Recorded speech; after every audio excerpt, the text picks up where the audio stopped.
بسم اللہ الرحمن الرحیم۔ تصور نبوت کے حوالے سے جس غلط فہمی کا آج ازالہ کرنے کی کوشش کی جائے گی، اس کا تعلق اس تصور سے ہے جو مسلمانوں میں بہت عام ہو گیا ہے کہ نبی صلی اللہ علیہ وسلم مختون پیدا ہوئے تھے۔ یہ جو بات ہے یہ بیان کی جاتی ہے اور اس بات کا سہارا لیتے ہوئے بیان کیا جاتا ہے کہ ایک بہت فضیلت کی بات ہے، بہت برتری کی بات ہے کہ نبی صلی اللہ علیہ وسلم کو ختنہ نہیں کرانا پڑا، وہ مختون ہی پیدا ہوئے تھے اللہ تعالیٰ کی طرف سے۔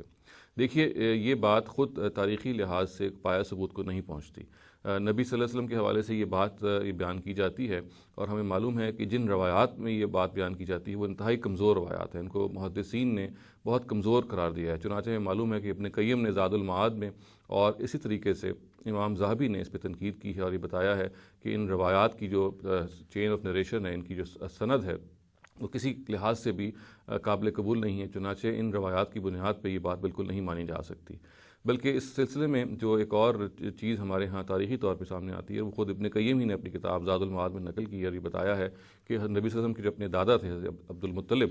انہوں نے 7ویں دن نبی صلی اللہ علیہ وسلم کا اس طرح سے ختنہ کروایا اور پھر باقاعدہ ایک دعوت ہوئی اور اس دعوت میں قریش کے رؤسا وغیرہ اور لوگ شریک ہوئے اور اس دعوت کا انہوں نے تذکرہ کیا اور پھر انہوں نے اسی رائے کو ترجیح دی ہے کہ غالباً یہ زیادہ اقرب ہے، زیادہ قرین قیاس ہے